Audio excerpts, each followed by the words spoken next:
हरिओम प्रिय दर्शकों, यदि आपकी धनु राशि या धनु लग्न है तो इस वीडियो को पूरे ध्यान से देखिएगा, समझिएगा। इस वीडियो में हम समझने वाले हैं, जैसे कि आपने थंबनेल में पढ़ा, कि धन की समस्या यदि आपके जीवन में है तो अभी ये दूर हो सकती है। और क्या आपको रिजल्ट मिलने वाले हैं, कौन सी ग्रह स्थिति में परिवर्तन होने वाला है, क्या कारण है जिससे धन की समस्या दूर होगी, तो सब चीज़ें हम विस्तार से समझेंगे। परंतु यहाँ पर सबसे पहले हम कारण समझ लेते हैं और फिर क्या फल मिलेगा ये समझेंगे। प्रिय दर्शकों, 31 जुलाई ये तिथि बड़ी महत्वपूर्ण है, क्योंकि इस दिन शुक्र का परिवर्तन होने वाला है और ये शुक्र का परिवर्तन सिंह राशि में होगा, सूर्य की राशि पर। और ये जो परिवर्तन है तो ये सिंह राशि में होगा, परंतु इसमें कुछ महत्वपूर्ण स्थितियां हैं। सिंह राशि में शुक्र का गोचर करना उतना श्रेष्ठ नहीं है, परंतु कुछ महत्वपूर्ण स्थितियां जिसकी वजह से ये कई तरह के लाभ भी दे सकता है। अब देखा जाए तो धन वालों के लिए शुक्र का परिवर्तन आपके भाग्य भाव में होने जा रहा है, इसलिए ये बड़ा महत्वपूर्ण है। और आपके आय के अधिपति भी बनते हैं शुक्र, और आपके षष्ठम भाव के भी अधिपति बनते हैं, इसलिए भी बड़ा महत्वपूर्ण माना जाता है। इसके अलावा देखा जाए तो ये शुक्र का परिवर्तन 31 जुलाई से लेके 24 अगस्त तक यहीं पर शुक्र रहेंगे, परंतु इससे पहले बुध का परिवर्तन हो चुका है, आपने वीडियो देखा होगा। और ये बुध का परिवर्तन जो हुआ है तो बुध और शुक्र की युति सिंह राशि में होने वाली है, जिससे बड़ा ही दिव्य लक्ष्मी नारायण योग बन जाएगा। परंतु इसमें कुछ महत्वपूर्ण बातें हमें ध्यान में रखना चाहिए, क्योंकि जैसे मैंने बताया था जो पिछली सीरीज थी बुध की, कि बुध अब 5 अगस्त को वक्री अवस्था में चले जाएंगे, यानी कि कर का भी फल देना शुरू करेंगे। इसके अलावा देखा जाए तो फिर 11 अगस्त को शुक्र अस्त भी, बुध अस्त भी हो जाएंगे। तो बुध जब अस्त हो जाएंगे तो उतना बेहतर परिणाम नहीं मिल पाएगा, इसलिए इस डेट का ध्यान रखिएगा कि ये समय तक यानी 11 अगस्त तक ही संपूर्ण फल मिल सकता है। आइए आगे बढ़ते हैं और जानते हैं कि क्या रिजल्ट आपको मिलने वाला है। प्रिय दर्शकों, देखा जाए तो आपके जीवन में यदि आप अभी तक इस बात से परेशान थे कि मैं बहुत ज़्यादा अपने जीवन में मेहनत तो कर रहा हूँ, बहुत ज़्यादा कर्म तो कर रहा हूँ, परंतु वो रिजल्ट मुझे नहीं मिल रहा है, यानी कि कर्म आप करते हैं और रिजल्ट कोई दूसरा, मतलब क्रेडिट की स्थिति है, क्रेडिट कोई दूसरा ले जाता है। पर दूसरा क्रेडिट ले जाता है, आज तक अभी ये हो रहा था, परंतु अब भाग्य का साथ मिलेगा, जिससे आपकी मेहनत का फल आपको मिलने वाला है।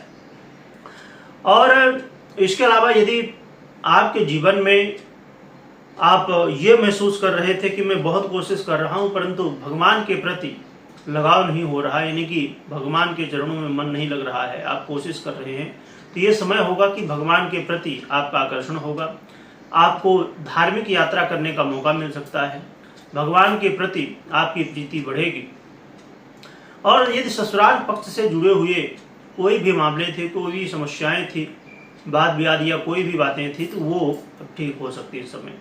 साथ में आपके पिता के जीवन में भी बेहतर स्थितियां होंगी, पिता के रिश्तों में यदि कोई अनबन थी या किसी भी तरह समस्याएं थी वो दूर होंगी, और पिता के जीवन में भी सुखों में वृद्धि होगी। इसके अलावा देखा जाए तो आपके लिए धन की स्थिति मजबूत हो सकती है, क्योंकि आयस का भाग्य भाव में गोचर करना अपने आप में ये लक्ष्मी प्राप्ति कराने वाला होता है।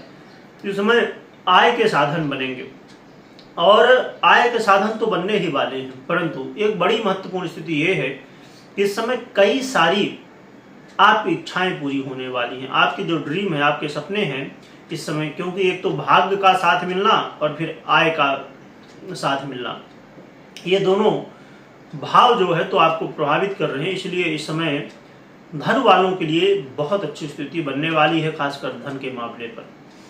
और जीवन में कई तरह के बड़े बदलाव हो सकते हैं, क्योंकि जब जीवन में हमारे बिगड़े हुए काम बनना शुरू होते हैं तभी तो हम महसूस करते हैं कि हाँ हम बहुत अच्छी स्थिति में हैं, जो कि वास्तविकता उल्टा होती है। जब हम सुख भोग रहे होते हैं तभी हम दुख का सृजन करते हैं, और जब हम दुख भोग रहे होते हैं तभी हम सुख का सृजन करते हैं, बनाते हैं, क्योंकि हमारे कर्म ही तो सुख और दुख देते हैं। इसलिए इसके गहराई में यदि आप जाएंगे जब आप सुखी होते हैं वही सबसे बड़ा दुख का फल होता है।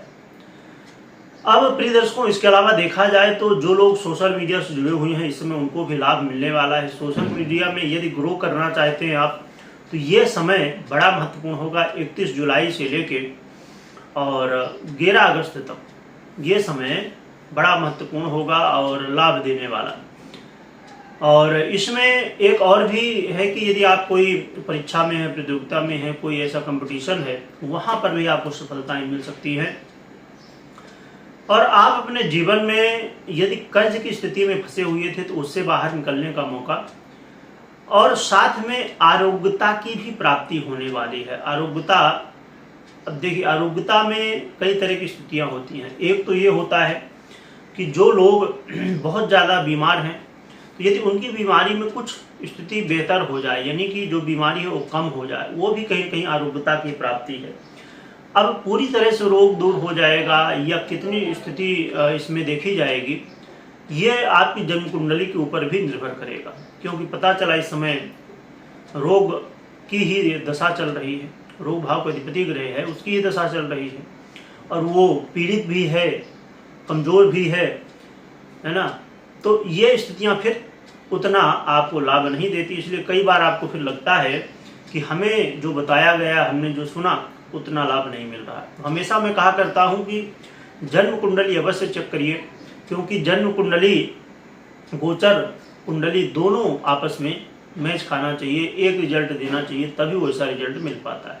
यदि डिफरेंस है, अब समझिए यहाँ जैसे मैंने आरोग्यता की बात की, तो आपकी गोचर की स्थिति आरोग्यता प्राप्त करा रही है, परंतु आपकी जन्म कुंडली में जो ग्रह स्थिति है उसका सपोर्ट नहीं मिल रहा है। तो यहाँ पर स्थितियाँ फिर मध्यम हो जाएंगी, यानी कि ना तो बहुत ज़्यादा रोग की वृद्धि, ना बहुत कमी, जो जैसी स्थिति है वैसी बनी रहेगी। तो ये भी स्थितियाँ बनती रहती हैं।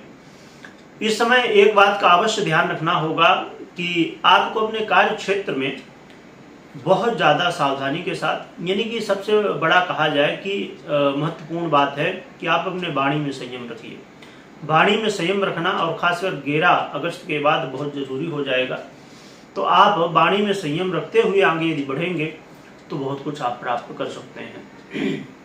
अब हम उपाय की बात करें, कोई विशेष आवश्यकता तो नहीं है, परंतु यदि आप उपाय करना चाहते हैं तो इस समय श्रावण मास चल ही रहा है, तो भगवान भोलेनाथ की आराधना करना सर्वश्रेष्ठ रहेगा। साथ में अब देखिए, भोलेनाथ की आराधना आप घर में भी कर सकते हैं, बिल्कुल घर में करिए, परंतु साथ में कोशिश करिए कि मंदिर भी यदि जा सकते हैं तो जाइए। और यदि अब कुछ जगह ऐसा होता है कि लोग मंदिर नहीं पहुंच पाते हैं, तो उस स्थिति में आप घर में पूजा कर लें और हल्दी का चंदन लगाएं, या तो पीला चंदन लगाएं या केसर का चंदन लगाएं, तो ये आपके लिए बेहतर स्थिति रहने वाली है। और साथ में भगवान गणपति की भी साथ में आराधना करते रहें।